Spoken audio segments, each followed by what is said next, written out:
luqatu midii laga abuuray min zinaa ilaahay naga badbaadiyo allah ilaahu zinaha ban nagu ridin taahillu lahu halal bay noqon macnaha way macna beeshay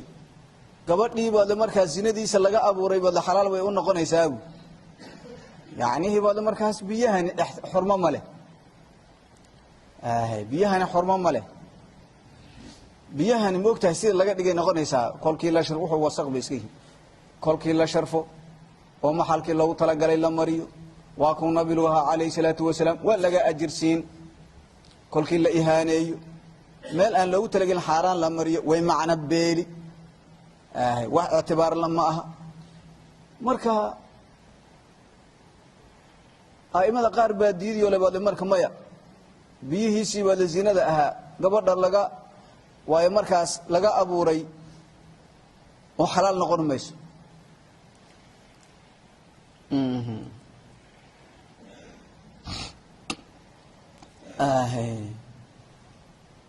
والمخلوقة من زناه بعد تحل له إلا أن هذا مر المله ولا سلو يقول يا فوق هذه علماء إسلام تتكزي نيست إلهي وهبن نقول إن ربي يوم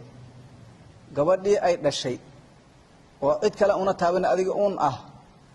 إن لو أكرهني ومتفق وحنا معنا الآن تكين إنه هبل إن الأولين إنه حرام تإنه هبل إلى هذا هو متفق وحرام لم أرنكر لو ما أبترنكر حرام وي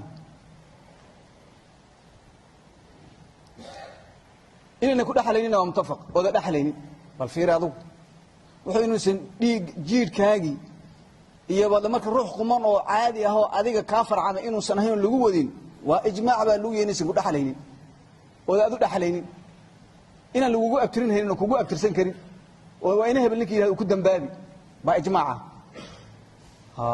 mar haday saatayo gabadhaadi ma gabadhaadi tay ku dhaxlayd gabadhaadi tay waa ina hebel baa la dhihi lahaa waxa u diidaysaa ina hebel in la yiraahdo oo soo wada waafaqsanaay marka wuxuu wax jira ma jinnowjaan meelay saqajana ka abuuratay way وحكادي جني وجان كابور مي وي ولدوزنا شر ثلاثة والنبي يقول هيبة عليه